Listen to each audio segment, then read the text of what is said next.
Yes. Okay. So yes, Bhagavad Gita give five important subjects. Ishvara, that's the supreme controller. Jiva, that's us, part and parcels. Prakriti, that's the nature. Kal, that's how time factor works in this world. And karma.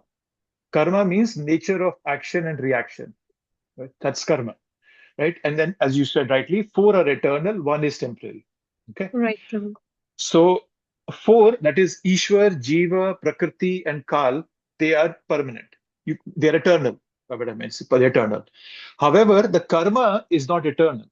So Bhagavad Gita is teaching us how to do karma in a way that we can revive our lost relationship with Krishna and regain our original position. Right. So karma, Krishna can change our karma according to our desire to connect with him. That is why it's saying that karma is temporary. It's not permanent. It's not eternal. All other Right, things are eternal. The Ishvara will always be there. Jiva will always be there because we never merge. This right, Prakriti Prabhu. will be there. The material nature, spiritual nature will always be there. Time will always be working. Whether this world exists or not, time will always be existing. But karma can be changed according to my desire of desiring to connect with Krishna. So if you look at it, that if I do some bad karma and I keep accumulating them, in my next life, Krishna drastically reduces my free will. I can become a tree. I can't even move. I have to bear all the weather that is put on me. Right. So that's a very constricted consciousness based on my karma. So karma was changed accordingly. However, if I want to have a relationship with karma, Krishna can expand my free will eternally. Then, Mhm. just because I've become a pure devotee, whenever we become that, then we have a direct connection with Krishna, and then Krishna can then whatever I desire. Like for example, I'll give you an example. Burning. Prabhupada he used to say that the Los Angeles temple is his office, right? So he used to live a lot of times in Los Angeles. But then one time he was staying. He was meant to stay for a month, but then after only a few days he said, "No, I have to leave." And all the devotees were, "Prabhupada, why are you leaving? Why are you leaving?" And Prabhupada said, "Krishna told me to leave." The deities and the Los Angeles temple. Krishna told me to leave. And Prabhupada said, I was telling Krishna, no, no, I don't want to leave. And Krishna was telling me, you have to leave. But then he said, I struck a deal with Krishna. I said, I'll only leave if you'll give me a beautiful temple in Vrindavan. And Right, that's when the Vrindavan Krishna Balram Mandir came. So what I wanted to exemplify is that Prabhupada, by his karma, had become a pure devotee, and now he was fully aligned with Krishna, and his free will was like unlimited. He was literally asking Krishna. He was telling Krishna, Krishna, I want this. And Krishna was giving him. So it's up to us based on our karma, whether we expand it, whether we shrink it, shrink our consciousness, expand our consciousness, or completely, just eliminate it and go back home, back to Godhead. That's why it's called temporary.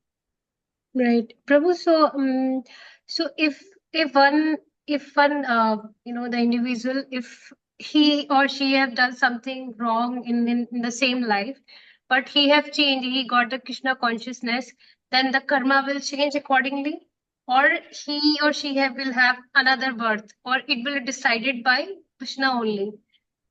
So depending on the karma, so what happens is Prabhupada used to say that many times that when we come to bhakti, Krishna reduces the expanse of the karma. Like for example, one time a devotee was cutting vegetables and his finger got cut and he was bleeding and he came to Prabhupada.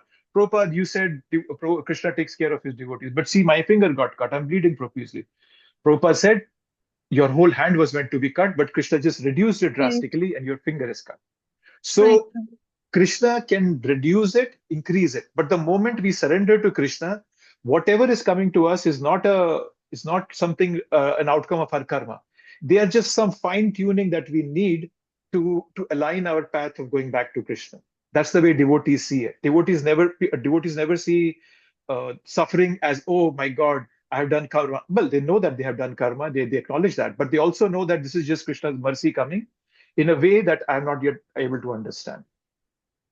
But right, to answer your question, Krishna can decide whether he wants to give that suffering or doesn't want to. right, Prabhu. And that depends on whether that person needs, how much of the correction does that person need, Right, right? Even after we come to devotion, we surrender to a guru, still I carry a lot of anarthas in my heart. right, But just because I have surrendered to a spiritual master, to a guru, and Krishna, and that guru is fully aligned with Krishna. Now Krishna will figure out that, okay, Prem Dham needs to be fixed in these places. So I'll give him some challenges in these places so that he can fine tune his bhakti and be more properly aligned with me. Right, Prabhu. Or as a devotee, Prabhu, we should think about, we will get bhakti. If we will get rebirth also, in that also, Krishna will give their lotus feet to us. Rather than thinking about our karma will, omitted or something like that, we should think about Krishna will give the mercy, and again we will get his next birth also, we will get his feet, right? As a devotee, we should think in that way, Prabhu. So you're saying that a devotee should think that even if I'm not successful in this life, Krishna will again grant me his mercy, Right. and I will be able to continue my path. Is that what you mean? Right, Prabhu. Right, Prabhu. Oh, yeah, no, that's for sure. Krishna talks about it in the 6th chapter of Bhagavad Gita. Actually, there are verses towards the end of the 6th chapter where Krishna explains that what happens to people who are not able to fulfill their bhakti in this life. And Krishna says that Shuchinam Srimatam Gehe Yogo Bhrasto Abhijayate. That Shuchinam means pious, and Srimatam means prosperous. So when a devotee is not successful in this life, the next life he gets a birth in a pious family. It could be a family of devotees who are practicing bhakti. It could be people who are very rich, and so that the person who's born, he doesn't have to stress about how am I going to pay my bills or anything. So Krishna makes the next life much more conducive for bhakti. Right. So yes, Krishna does that. But then again, the choice still remains for that person, whether he wants to continue his bhakti or he wants to take a pause. Krishna does Right. not interfere with that. Otherwise, Prabhu, it's a deal, right? We will do Yeah. bhakti and Krishna will omit our all the previous karmas or anything like that, right? Yeah. Yes. So Yeah. yeah. That's So all, Prabhu. Thank you. at the end of the day, devotees, they don't worry about good karma, bad Right, karma, Prabhu. what is happening to me. They just say, there's this verse in the Bhagavatam, 10th canto, 14th chapter. Brahma says, Tatti anukampam susamikshamano. It's the 10th canto, 14th chapter, verse number 8, if you want to see it. Brahma is saying it's a very simple way of living. He says, I just keep accepting whatever is coming to me as Krishna's Right. mercy, and I Yeah. keep doing my bhakti, and then eventually I become an heir to the kingdom of God. That's the verse he says towards the end of that verse. So Yeah. all we have to do is just whatever is coming, I just put my head down and say Krishna's mercy is coming, and I'll just tolerate it and move forward and keep doing my bhakti. Yeah. And That's obviously, only the prema bhakti, na Prabhu? yeah, At that's the all. last. Yeah. And then obviously, it doesn't mean that if somebody is mistreating us, we let them do it. Mm. We have to be cautious also, but that's a more broader verse that I just quoted. Right. Prabhu. Okay. Thank you so much, Okay. Prabhu. Okay. So let's start our Bhagavad Gita. So now the first few verses, you'll notice that it's about the first verse is Dhritarashtra, and I mentioned this in the discussion last week, right? That out of the 700 verses, 500 something, 573 are Krishna, 83 are Arjun, Sanjay is 41, Dhritarashtra is only one verse, the first one, and then there are a few verses by Duryodhana. I think there are 5 or 10 verses by Duryodhana. So yeah, so the first verse is by Dhritarashtra. And this is a very important verse.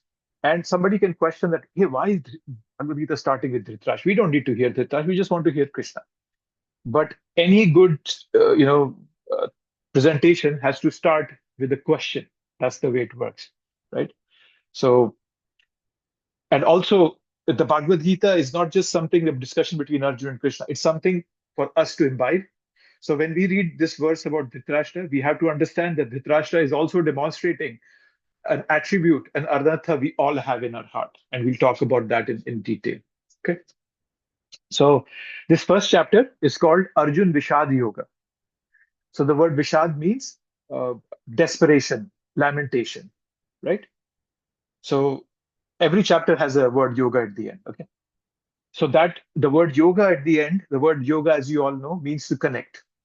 So having an ending of yoga at each chapter, the name of the chapter, it refers to how the content is connected with Krishna and how does it give us a rise to elevation in our consciousness. So now Vishad Yoga. How can lamentation lead to yoga? Right? If you will have noticed, it's mostly during when we are desperate, when we are frustrated, that we look for knowledge. It's kind of a prerequisite for gaining transcendental knowledge. If everything is working fine for us, we will not be looking for spiritual knowledge. So unless one is not dissatisfied with material life, nobody is going to turn to spirituality, right? Material world is designed in that way, right? And you'll notice that even though 100 of things might be going straight, one wrong thing can spoil the whole fun, right? If you have ever eaten, like when you eat a pudding, kheer, right? Tasty kheer, very tasty, and suddenly one speck of that what do you call it, soil or dirt comes in there that just crackles uh, under your teeth, a grain of sand. It can mess up your whole taste of pudding. It's the same way as this life. Everything might be going fine. One thing goes wrong, it messes up all the fun, right? And it's bitter. And some people become very bitter in life because they see that happen. Right? Why do I exist if there is no suffering? So it makes them bitter, right? Some see it that it's incompatible here, that I'm not supposed to be here, right? So some people see it as incompatibility, right? I'm looking for everlasting happiness, and this world is giving me the opposite of it, right? So this chapter defines one very common problem that every living entity has in this creation. And this one problem leads to many problems. And that's the problem that Dhritarashtra is demonstrating in this verse. It is called Dehatma Buddhi, bodily identification. Everyone identifies ourselves as a product of matter, and thus I falsely identify uh, with this matter, and I go through the miseries that are happening to me, right? But my identification with this material world is so strong that despite all the craziness around me, I still think, no, no, I can figure it out. I can succeed here. I'll be perfect. I'll be happy and whatnot, right? So how to become free from this misconception? That is the central theme of Bhagavad Gita. How to overcome the duality that I see but still not see. Pashyanapi na pashyati. In the fifth verse, Krishna quotes that. Pashyanapi na pashyati. That I can see it, but I still don't see it. Was it fifth chapter? No, probably 15th chapter. Pramantam sitham vapi bhunjan gudanvitam vimudha nanu pashyanti jnana chakshu. And I think it's the fifth chapter. Yes, Satyal Veli. Hare Krishna Prabhuji. Can you highlight that verse so I can find it in the text? Yeah, the one you just said, Dhyahatma Buddhi. It's not a verse. It's just a phrase I'm quoting. Okay. Yeah, it's not a verse in any of the scriptures. Just Dehatma Buddhi. Dehatma means body. Buddhi means intelligence or identification. Yeah. Right. So yeah. So this is what Dhritarashtra is presenting here for us, for all of us, right? So when Dhritarashtra, so many people went to Dhritarashtra. Krishna, Bhishma, Vidur, Akrur, so all of them went to him and told him, what your son is doing is wrong, right? Just avoid the war. Give the Pandavas their due. Let them go. Let them be happy. They're not asking for a whole kingdom. Just give them 5 villages, right? And what did Dhritarashtra always reply? Your words are like nectar, but I cannot follow them. And that is the disease that all of us have. I may know what is good for me, right? But I just cannot do it. Prabhupada has very clearly told us, whatever you're looking for in this entire world can be achieved by chanting. Krishna Prabhupada says this in the first canto in the Bhagavatam, that all the energies synchronized of this universe can come to you when you chant with sincerity. Yes, Satya Alvedi. So Prabhuji, I see, but I don't see. What is the cause for that? Is that just for humans, or is it also for all beings, animals, and so forth? That's one question. And second is, what exactly is the cause for that? Are we bringing something in to our life to I guess behave that way, or is it just not knowing, not having the knowledge? What is the reasoning behind it? So your first question was that Is it with everybody, animals, and what are you asking? Yeah. Is that with all beings? It's with all human beings. Oh, all human beings. Okay. Animals don't have karma, Oh, that's right. Yeah. Okay. right? So animals don't have any karma. They have to follow the path. You never see a cow eating meat or a tiger eating grass. They have been designed. They have been told this is what you're supposed to do, and that's what they do.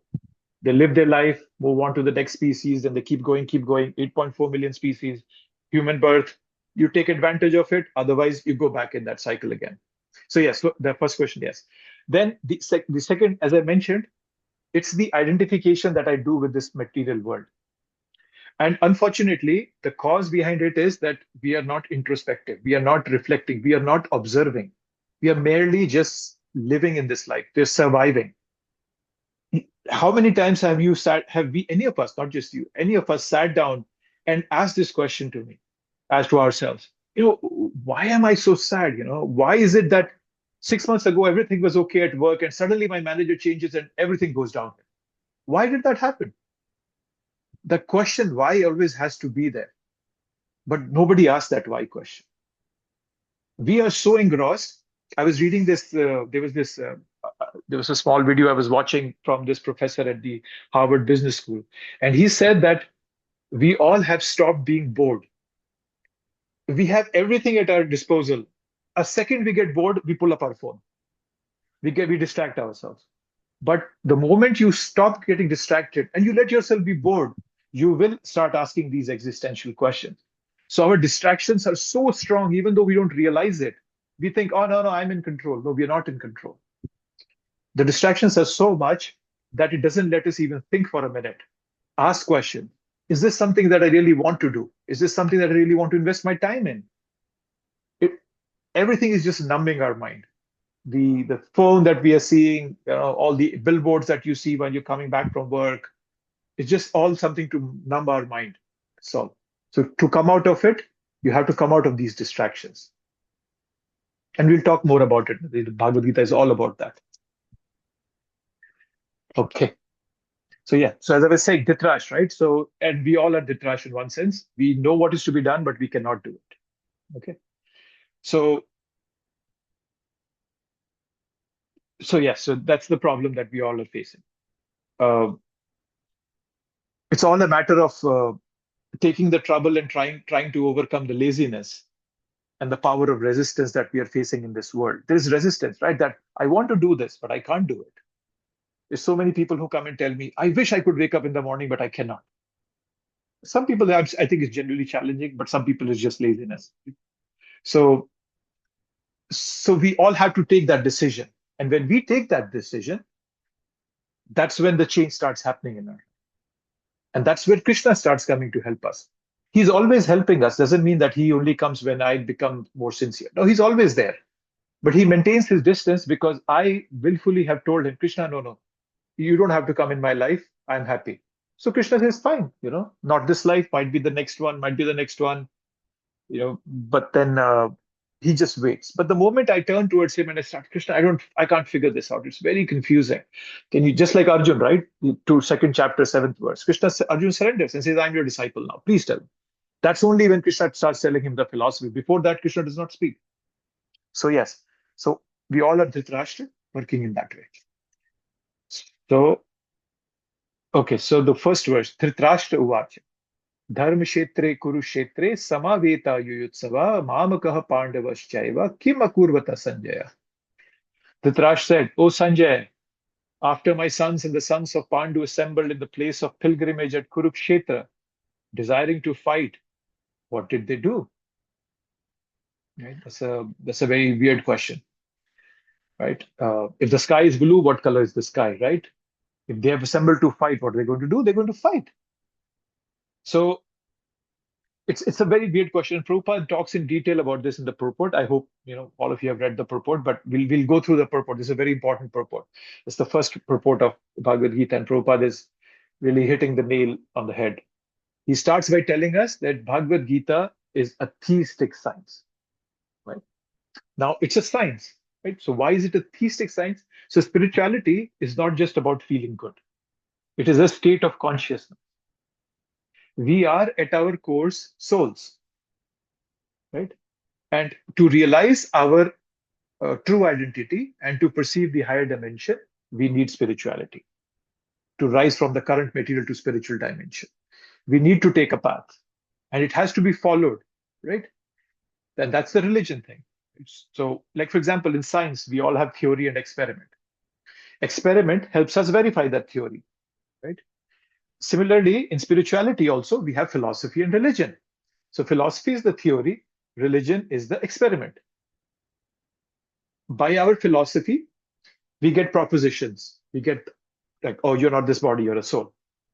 The experiment is the religion which gives us the process by which I can realize that theory, that I'm not this body, right? For example, when we chant, we all can feel some happiness. We all can feel a change in ourselves. There was a devotee telling me a few days ago that they are realizing so much more peace in their life just because they've started to they've become more spiritual in life. They're chanting, they're reading Bhagavad Gita, right?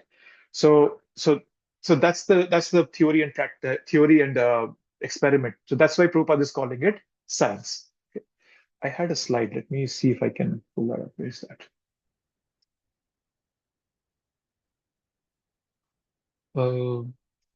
Yeah, okay. So yes, so Prabhupada is saying that what is the Bhagavad Gita? It is a theistic science. It's a perfect theistic science. So science, I told you, it is theistic because it is spoken directly by the Supreme Personality of Godhead. Right. So that's one thing. Right. And then uh, before I move forward, something. So sometimes people think that, oh, only we have monopoly over God. Only our path will take us to God. But Krishna is not claiming that. He doesn't claim monopoly. He's not saying, okay, only me or you all go to hell. And that's the problem with many of the religions in this world. It's my way or the highway, right? So Bhagavad Gita teaches that going from material life to spiritual life is like a mountain. And there can be many paths to go to the top of the mountain.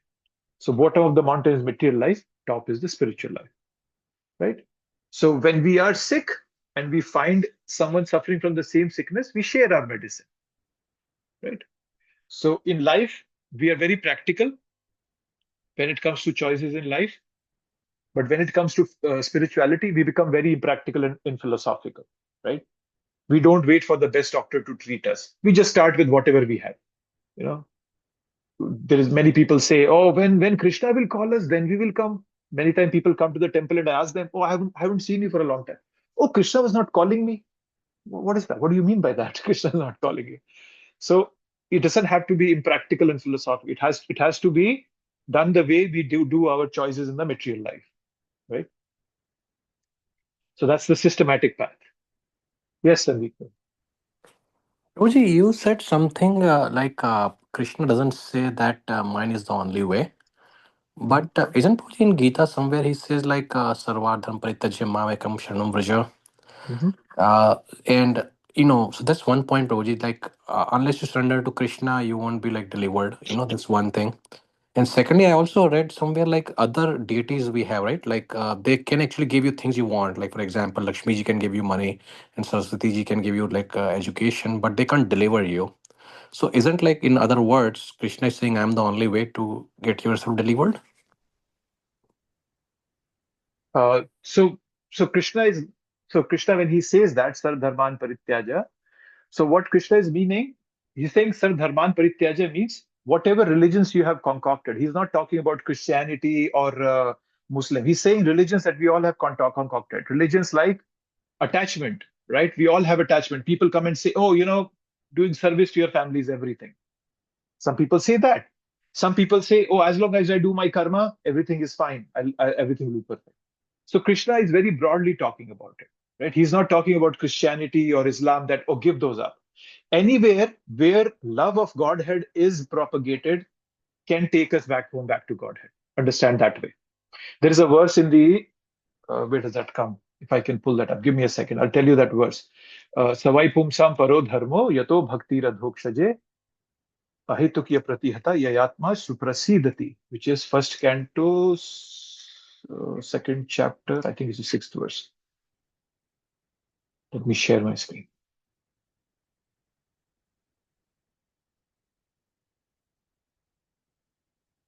So this is that verse. Savai pumsham paro dharmo yato bhakti radokshaya ahitukya pratihata yayatma suprasidati. The supreme occupation for all humanity is that by which men can attain to loving devotional service unto the transcendental Lord. Such devotional service must be unmotivated and uninterrupted to completely satisfy the self. What this means is that wherever you see loving devotional service to the Supreme Personality of Godhead, that is religion. That is right, and Krishna is approving of that. What that last verse that you're referring to speaks about is all the other bogus religions that we have created. Did I make that clear? Did that make sense, bro? Probably like because that's what like I heard, like, I mean, I think in some other case, like only Krishna can deliver. So I'm still not clear on this one because like for example, he says somewhere also, right, that any activity you do to any offer to any Bhagwan, that comes to me directly. So why don't you just come directly, right? Otherwise you have to go like through a number of steps there. Eventually your destination is Krishna only. So in a way, like Prabhuji, Krishna is the only truth here, right? I mean, everything else is like a going here and there and then So coming simply to him. I think what you're differentiating between is Krishna as Bhagavan and Jesus Christ as Bhagavan, right? Is that what you're differentiate? Yeah. So you have to understand that it's not like Jesus Christ is, see, Bhagavan is Bhagavan, whether he's the Christian Bhagavan or whether God is not different, right? It's not like my God is different than their supreme God. That's not the concept. God is one. Yes, people can look at him differently, but that doesn't change who Bhagavan is. So understand it from that perspective. So anybody who wants to have a sincere relationship with Bhagavan, he will attain that loving devotional service, whether he's Muslim or Christian or anybody, right? So that's it. And then Krishna also says that you want to practice something else, uh, the person can take certain sections from Bhagavad Gita and say that is what Gita teaches, right? So Bhagavad Gita can be seen at two levels, right? It can see in the conclusion, Sarvadharman Parityaja, but you can also see, no, I'm not ready for that. I'm ready. I won't accept that, right? So understand that as the Bhagavan is one. He's not different. He's not different for Christians or for Hindus. He's the same. And the goal is to have a loving relationship with him. So that's the way to understand it.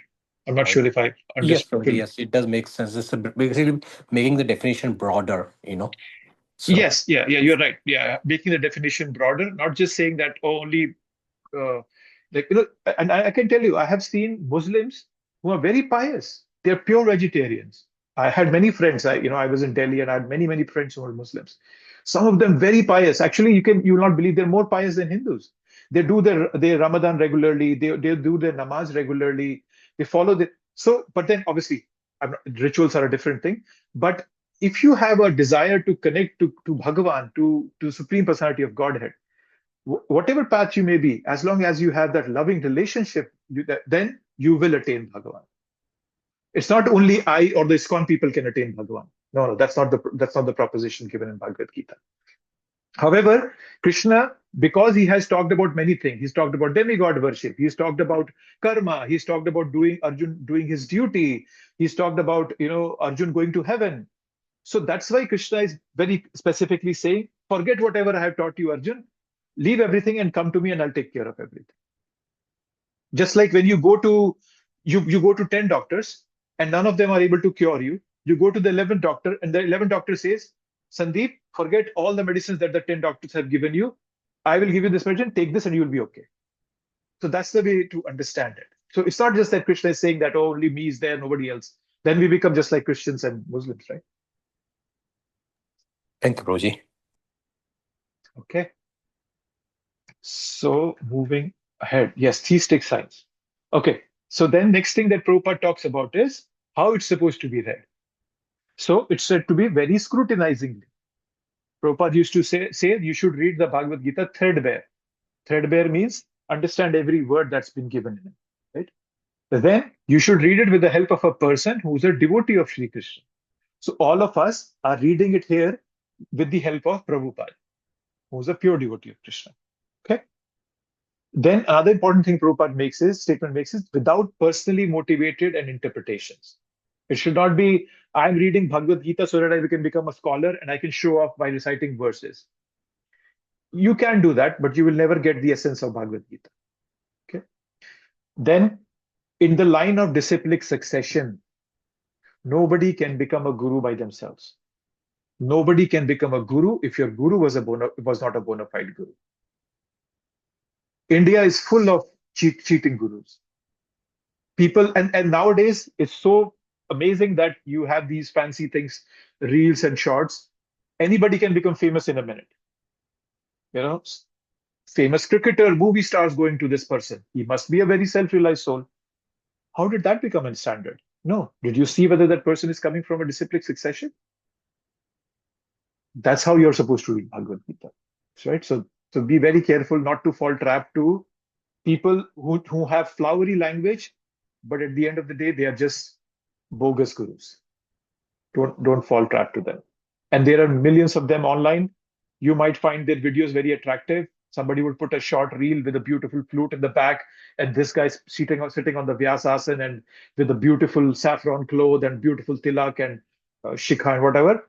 But then at the end of the day, if he or she is not coming from a disciplic succession, whatever they are saying is like milk that has been touched by a snake. It's not going to do you any benefit. It might do you some damage, actually. Okay. What is the benefit? Surpasses all studies of Vedic wisdom and all scriptures of the world. Right? All the other, as I was saying, all these scriptures in this world, they tell you my way or the highway. And here is Krishna. Krishna is giving us, you can't do this, do this. If you can't do this, do this. At least do this. At least be in a mode of goodness. Krishna made a house where he wants us to live in.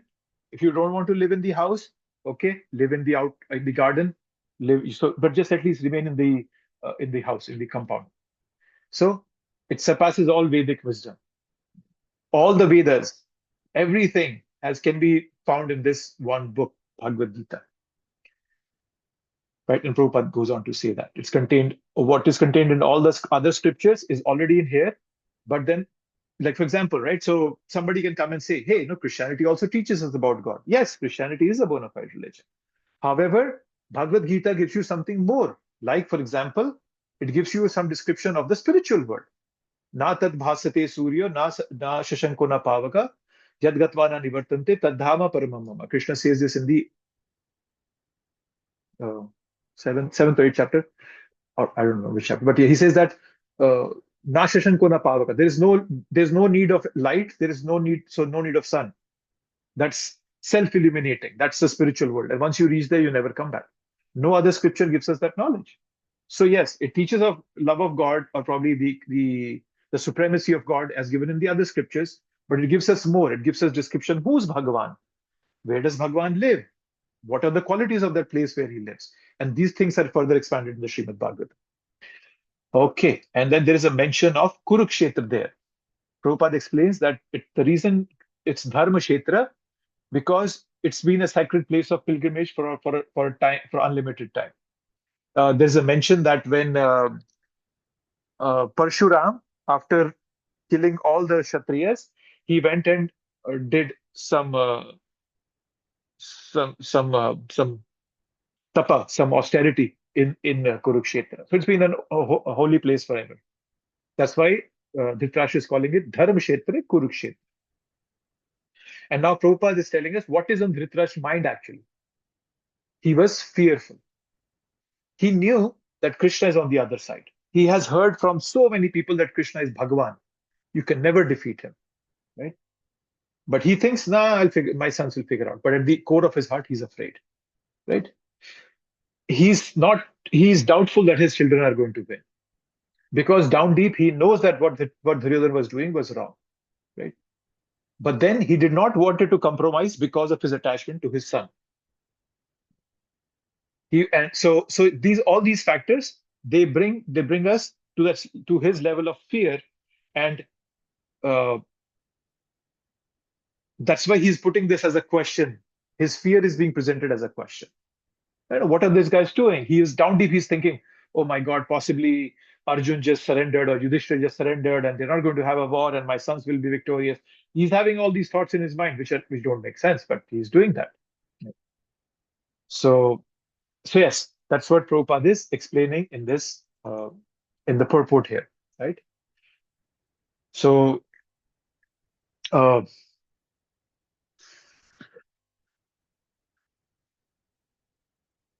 only Bhagavad Gita explains clearly how to attain that love of Godhead, even though other religions also talk of love of Godhead, but they don't tell us that.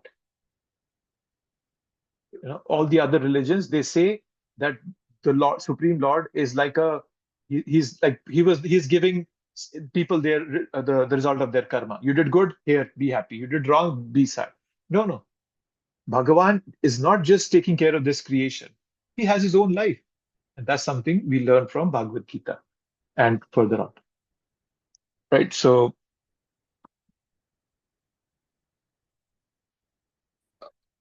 yes, Dhritarashtra, fearful and attachment to his children. And you will realize that how Dhritarashtra heard the whole Bhagavad Gita, but he could not be illumined like the way Sanjaya got illumined. Right? It was only after the war, all his 100 sons were dead. And for many years after, and he was aging, he was becoming old. He had lost his dignity. He was living with Yudhishthir and the Pandavas who had killed his 100 sons. He was living with them. Only after all that humility and that pain could he become receptive to the message of Bhagavad Gita, which came to him through his younger brother Vidura. He had to lose everything before he could see. Pashyanapi na pashyati. He couldn't do that, but later he could. Yes. Okay. It's a very important verse. If you have not read it, please read it. Read it very, very scrutinizingly, as Prabhupada has told us. Otherwise, you'll just miss it. You'll miss this gem of a verse. Every single verse of Bhagavad Gita is a gem in itself. Don't take any verse casually. Don't take any purport casually. Oh, no, this is just talking about names. This is just this. No. Take every verse that way. Verse 2. Now Sanjay is speaking. O king, after looking over the army arranged in military formations by the sons of Pandu, King Duryodhan went to his teacher and spoke the following words. Right? And Prabhupada is saying here, Dhritarashtra was blind from birth. Unfortunately, he was also bereft of spiritual vision. Right? So he knew that who was Krishna, but still he felt that, oh, my children might still win. Right? So you'll notice that in this verse, Sanjaya is calling the Duryodhan king. Right? It's a sarcastic thing because Duryodhan wants to be king. Right? Duryodhan, now when you will see the following verses, Duryodhan is very agitated by seeing the army of Pandavas. Right? So it says there's a word in here. What was that? Not him, probably I'm mistaken. But yes, so he's looking at the arrangement and he's really agitated by that. So the way Duryodhan saw it, he had maneuvered all his political tactics in a way that Pandavas would have no support. But then when he comes to the battlefield, he sees that they have a huge army, and that too very well established, right? So he's being called. So he's agitated, and Sanjay is very sarcastic. He's calling him a king sarcastically because he wanted to be a king. However, another way of looking at the word Raja could be because the Raja word comes from Rajniti, right? So who's good at doing Rajniti, who's good at doing politics can also be called a Raja. Okay. Now here the third verse starts Duryodhan Gita. Okay. So this is Duryodhan speaking now. O my teacher, behold the great army of the sons of Pandu, so expertly arranged by your intelligent disciple, the son of Drupad. Who is the teacher of Duryodhan? Who is he referring to? Drona. Dronacharya. Yes, Dronacharya. Right? So he's now speaking to Dronacharya, and he's saying, Mahatim Chamum is the phrase that he uses. Acharya Mahatim Chamum. So he's telling his teacher, Dronacharya, Mahatim Chamum, that they have a great military force. So this phrase, Mahatim Chamum, is also showing that he's fearful. He's afraid. He is saying that Dronacharya, you have foolishly given this knowledge to your own enemy, despite knowing that he will kill you. To give you a background, I'll quickly tell you this story. You might already know it, but Duryodhan was a friend of Drupad. Drupad was a king. Sorry, not Duryodhan, Dronacharya. Dronacharya was a friend of Drupad. Drupad was a king, and when they were both friends growing up, Drupad once said, out of just affection for his friend, that I'll give you half of my kingdom or something like that. And when Dronacharya was in need, he was poor, he went and asked for help. And Drupad just, made fun of him and told him to get lost. And that really hurt Dronacharya. So Dronacharya came back and he trained the Pandavas. And then he asked the Pandavas to make Drupad as a slave, as a Guru Dakshina. And then Drupad got very angry with that, right? And then Drupad did a fire sacrifice, and out of that fire sacrifice, Dishtadhyumna was born. Dishtadhyumna was the son of Drupad, and he was the brother of Draupadi. And then, all things said and done, Dishtadhyumna was also a student of Dronacharya. And Dronacharya being a Brahman, and in the olden days, when somebody is called a Brahman, they would stand by the principles of Brahman. They're not like just a show of Brahman.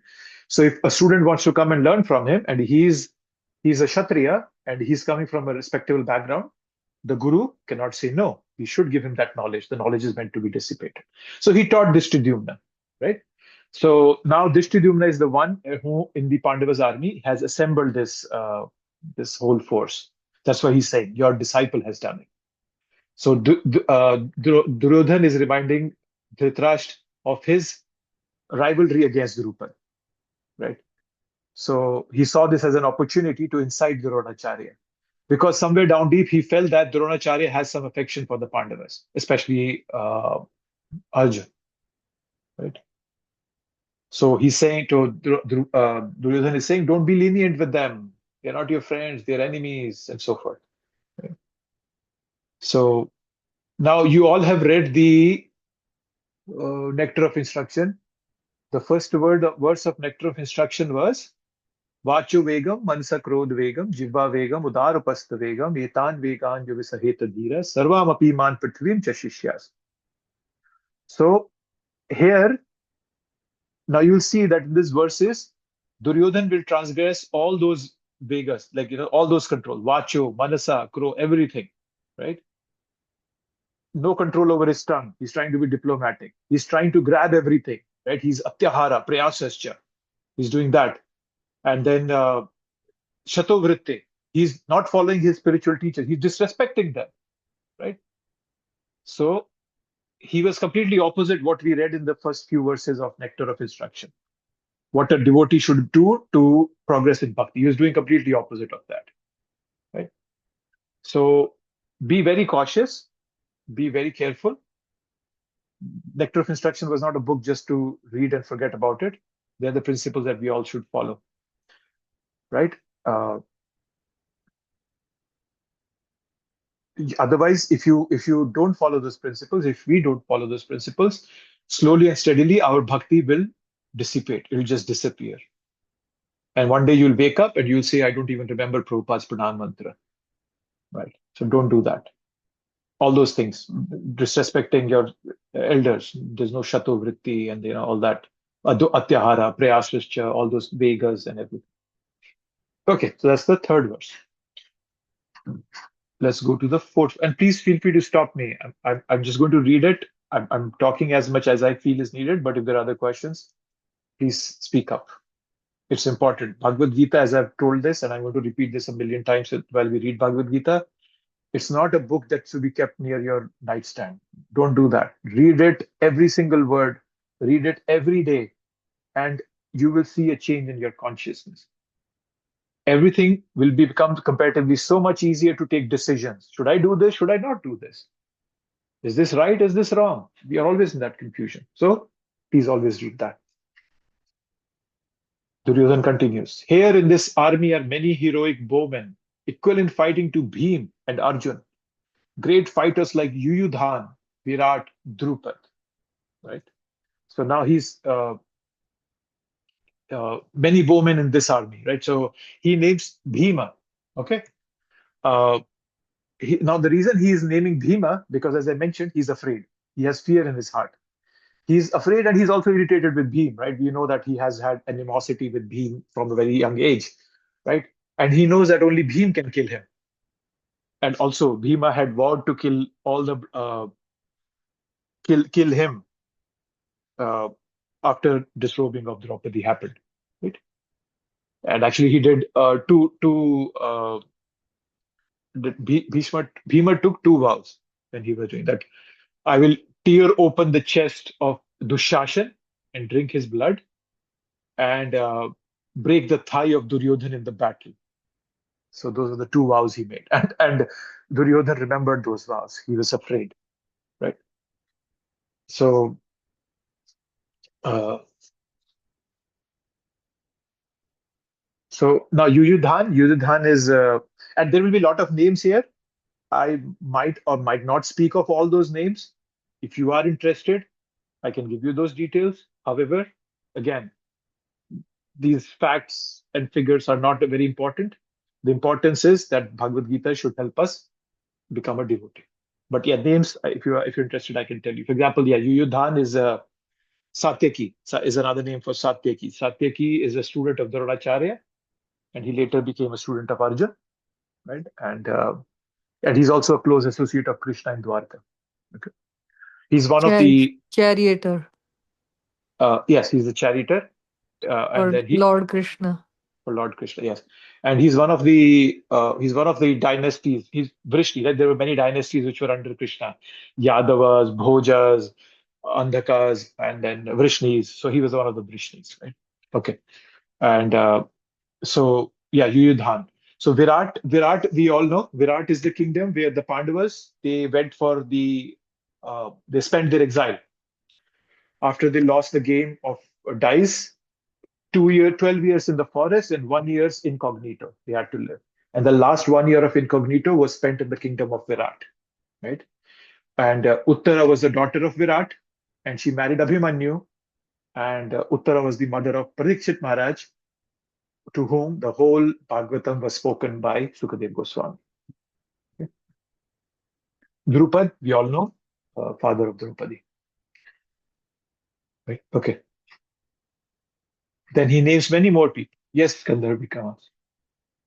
So the names on verse 4, 5, 6, these are the fighters on Duryodhana's side or Arjuna's side? Uh, just give me 1 second. I was just taking a screenshot of all the attendance in the meeting you spoke. In which verse are you taking? Fifth verse? So the Fourth and names on 4, 5, 6, because 7 they say, oh, let me tell you my captains of my team. yeah. But 4, 5, 6, I'm not clear. Yes. So yes, Duryodhan has started by pointing out the warriors in the opposite side, Arjun's side. And the reason is that because he wants to incite his guru, Duryodhacharya, that at least get angry. You see so many people, we tried our best that they don't get any army, and here they have such good warriors. So he was trying to pump up his guru. That's what he was doing by telling all these names. Okay, so only from 7, these are his team. Up to up to 6 are Arjun's team, Krishna's Okay. team, and from 7th his team. Yes. Okay, thank you. Yeah, because the first, I think the 10 or 11 verses, oh sorry, the after the first and second verse, up to 11th verse is Duryodhan speaking. It's him. Right. Okay. So just give me a second.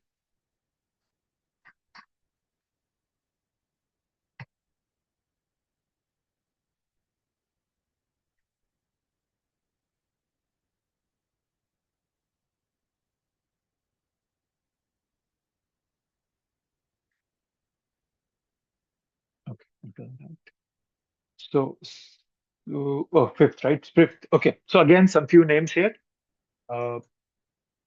Drishtaketu, Chekitana. So Drishtaketu, he's the son of Shishupal. Okay. Drishtaketu, Shishupal, you all know. Krishna cut off his head in the Rajasuya Yagya of Yudhishthir, right? And he was a relative of Krishna. So Drishtaketu was a friend of the Pandavas. Okay. So Drishtaketu and Chekitana is the son of Drishtaketu. Okay. And Kashiraj is the father of Amba, Ambika, and Ambalika. So another story where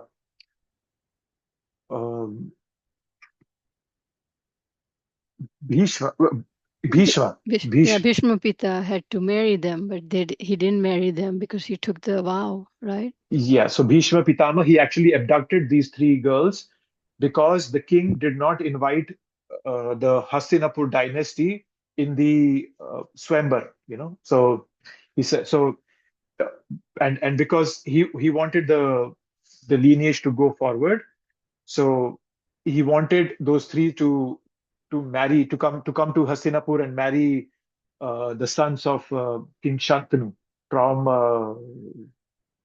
Satyavati. So yeah, so he abducted them, but then they two of them married, but the third one, she said, no, I love somebody else, I need to go. And then the other person also didn't accept her, and then the story unfolds. Not necessarily at this point, but there's a story behind that. So yeah, that's uh,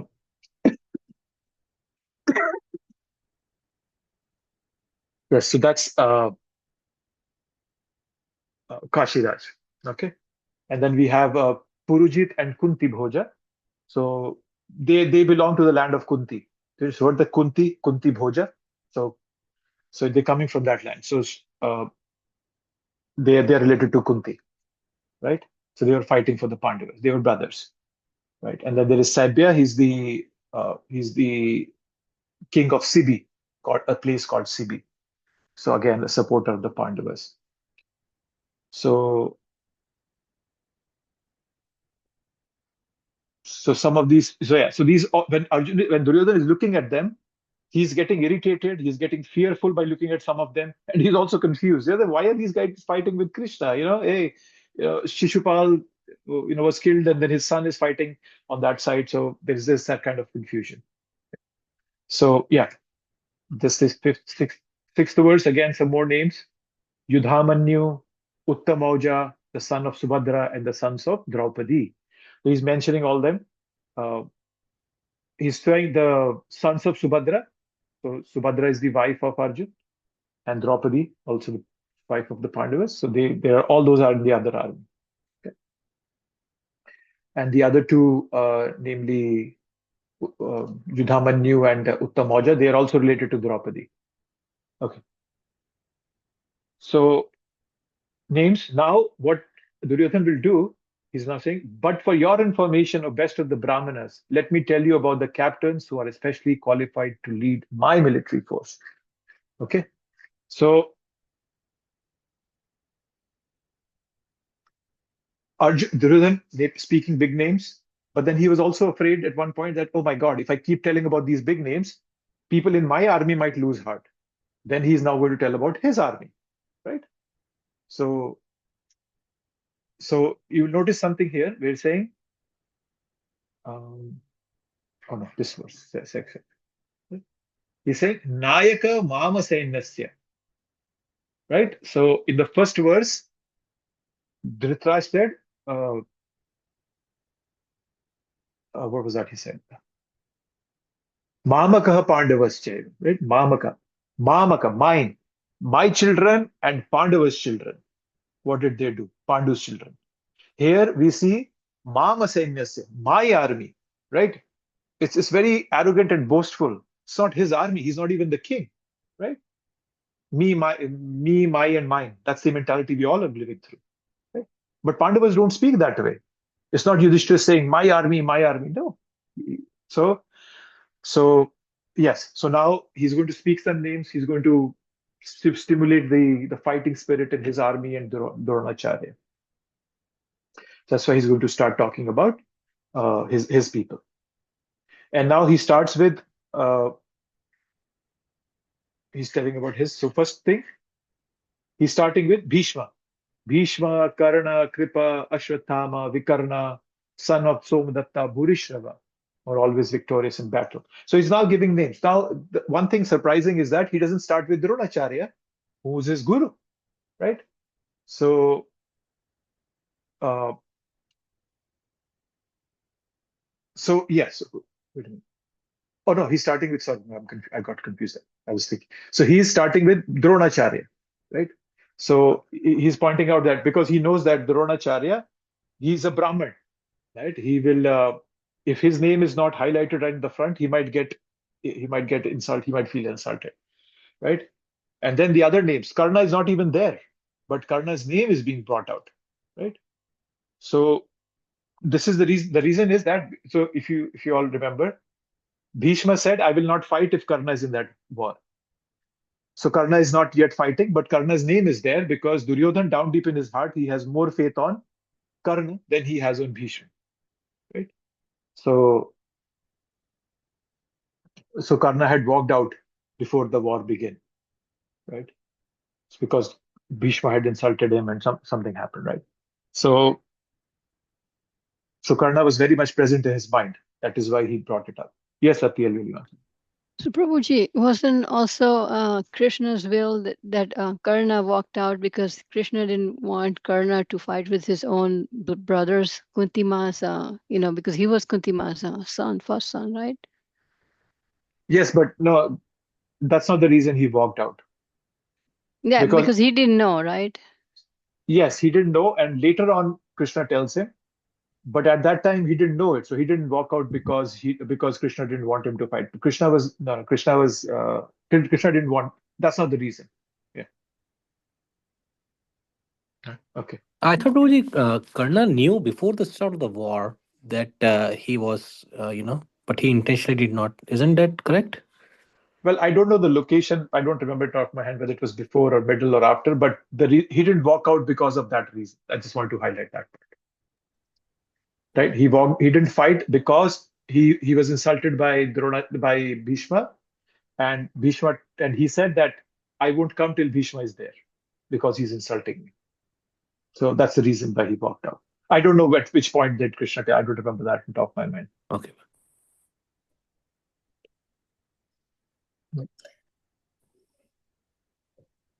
Okay. So now, one thing that you'll find here, he's saying that they all are always victorious in battle. Now, that is a lie right there, right? In the Battle of Virat, I told you, right, that the Pandavas were exiled for 13 years, 12 years in the forest, 1 year at Virat incognito.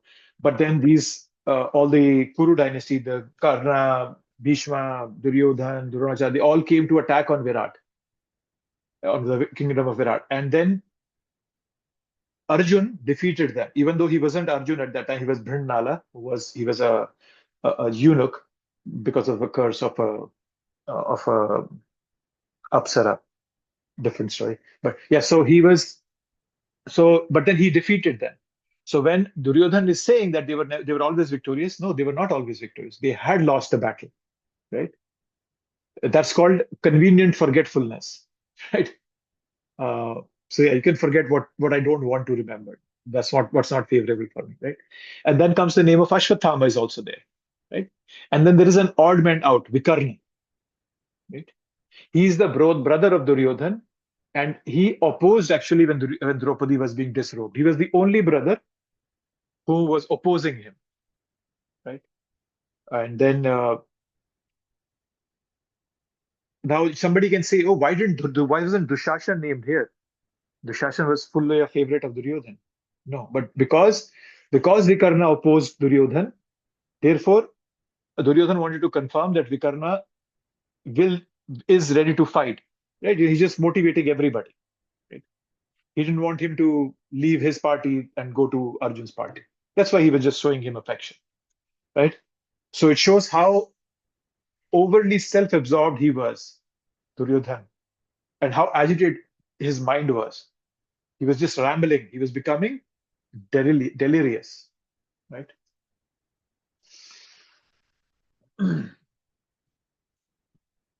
Okay. 9. There are many other heroes who are prepared to lay down their lives for my sake. All of them are well equipped with different kinds of weapons, and all are experienced in military science. He's saying that all of these people are ready to give up their lives, right? But then if you see what's that, mad arthe takta jivita, right? So for my sake, they're prepared to risk their lives, right? So it's mad arthe, so for my desire, right? So he's saying that they have already laid down their lives for me. So he's indicating in one sense that it's like a slip of tongue, right? So uh, he's speaking that what he didn't intend to speak, but what was on his mind, that we all are going to get killed. It's called like a Freudian slip of tongue. Saraswati speaking from his tongue. So by the speaking of this tongue, Duryodhana is saying that whoever fights Krishna, we are sure to die, right? So, yeah. So, and they all are equipped with different kinds of weapons, and all are experienced in material science. So they all are very excellent in the art of strategic planning and executing the war. So that's what he's saying. Nana Shastra Praharana Sarva Yuddha Visharadaha. Right? So, yeah.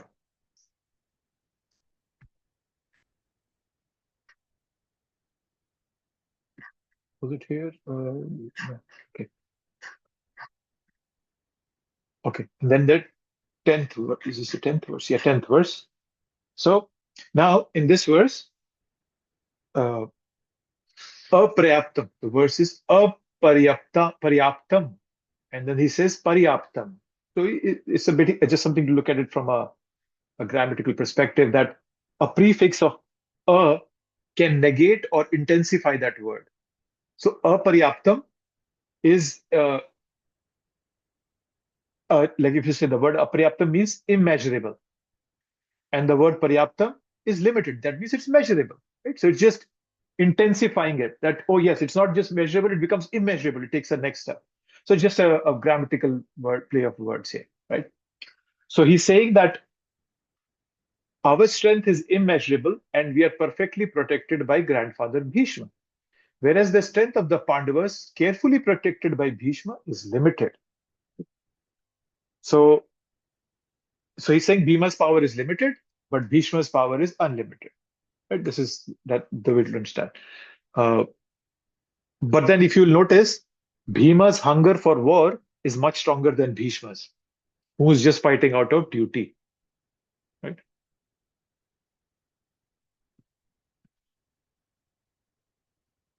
Yeah. Okay.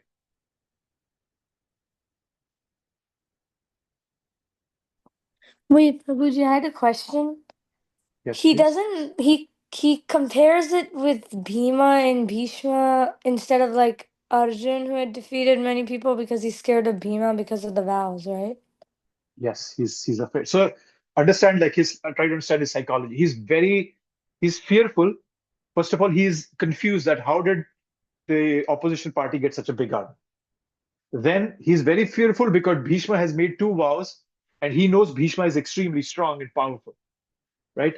And then so all these things are just making him delirious and just blurting out things. He's saying names which are just right on the top of his mind, that, oh my God, Bhima, Bhima, Bhima. So yes, he's bringing Bhima and Bhishma there. So yeah, you're right. So he's so afraid and so delirious that he's just blurting out his name.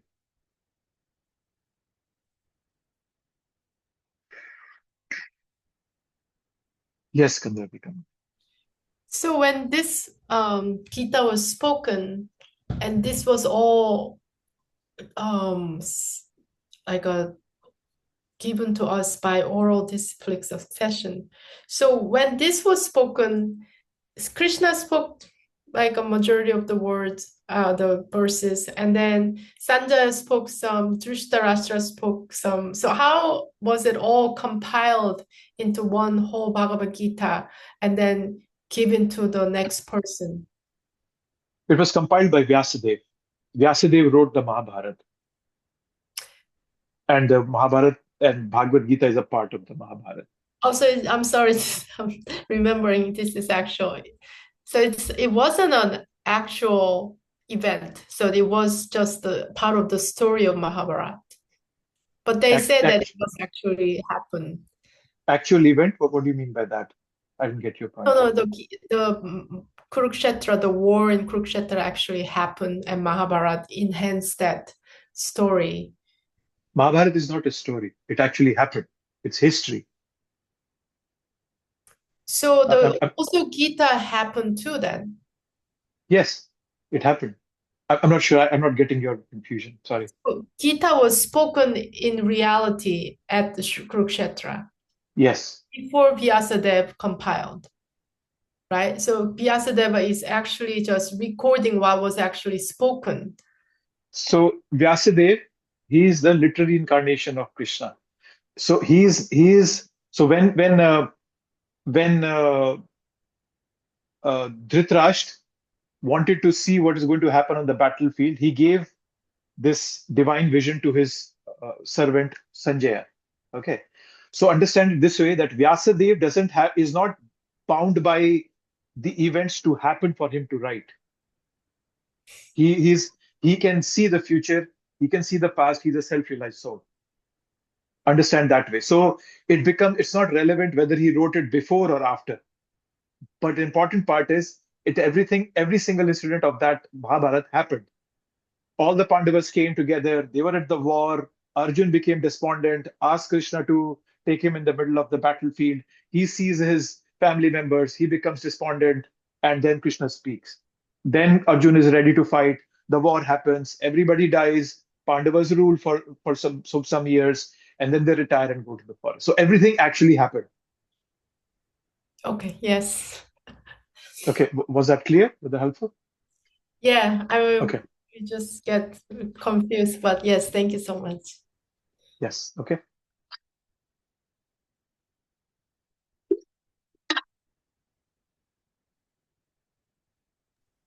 So we did this 10th verse, okay?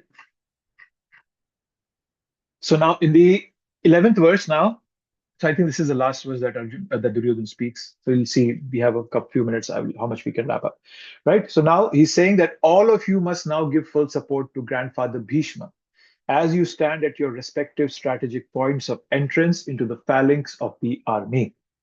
So now Duryodhana is trying to involve everybody, right? So now you understand this. That's what I was just hinting upon it earlier. A person who has good intention and is expert in speaking, has got extraordinary speaking skills, is very good. But a person who has bad intentions and is an expert at speaking, that person is very dangerous. It's like in Sanskrit, there's a phrase called Sarpa Bhushana. It's the diamond sitting on the head of a snake, right? If you try to get that, you'll get bit. So similarly, a person who has bad intentions but good speaking skills is actually very dangerous. And that's what we are seeing in Duryodhana. He's motivating everybody right and left, but his intentions are not good. And it's very dangerous to have such a person as a leader, right? I highlighted this. We get attracted to immoral ideas of eloquent speakers. Some person, they speak very well, but their ideas are immoral, right? But people start accepting it. So yeah, that's what is being, that's what that Duryodhana is doing. Okay. Okay. Well, let me see what's there after that. Okay, so let's just do this 12th and then we'll take a pause, because here Duryodhana stopped speaking. Bhishma he's going to blow his conch shell. And so see this. So Bhishma, the great valiant grandsire of the Kuru dynasty, the grandfather of the fighters, blew his conch shell very loudly, making a sound like the roar of a lion, giving Duryodhana joy. Right? So now there's a shift from discussion to action, right? So there's a tasya sanjanayan harsham. His tasya word, his refers to Duryodhana, right? So that Duryodhana, when Bhishma blew his conch shell, Duryodhana became very happy, right? So Kuru Vridha. So the word Kuru Vridha is used here. So Kuru Vridha is used for Bhishma. So he's Vridha, he's old, and he's of the Kuru dynasty. So that's why he's being used that, right? So and Vridha just doesn't refer to old. The word vridha could mean that he's wise, he's seasoned, he's experienced, but he's not. It's not weak. He's strong, right? And any apprehensions that Duryodhan had, they have been allayed by this conch shell of Bhishma. Bhishma's purpose was to motivate Drona and Bhishma to fight enthusiastically, and he felt that he had achieved it, and he was jubilant at heart, right? So the question comes, did Duryodhan's diplomacy work on Bhishma? So if you look at the background, Bhishma was not interested in fighting, but he had to fight because he had made a vow that he'll always serve the kingdom, the kingdom of Hastinapur. And at that moment, the Kurus were ruling the kingdom of Hastinapur. So he had made this vow to, when his father wanted to marry Satyavati. So that's the story behind it. So, so he had to fight. So when, so Bhishma knew that Duryodhan was afraid. He was overly political. His mind was agitated. And he needs to be given some confidence. So he was just doing it out of that. So yeah, so it's when you read the Bhagavad Gita, try to put your feet in the shoes of these characters, and you will really find that this book becomes very lively. It'll live in front of you, right? You can actually fall in love with these characters like you in like a Bollywood movie. So read it with involvement in it, right? So Prabhupada would get so involved when his disciples would enact dramas based on these books, right? Krishna killing Kansa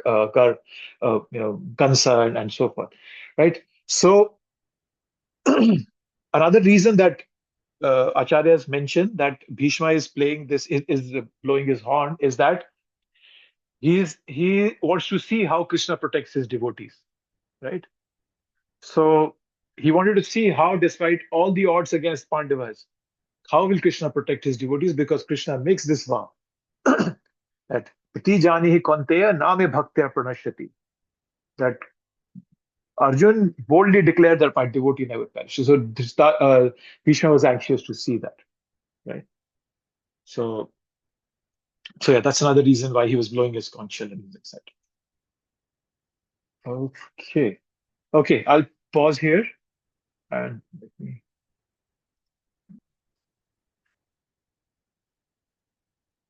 Yeah. Okay.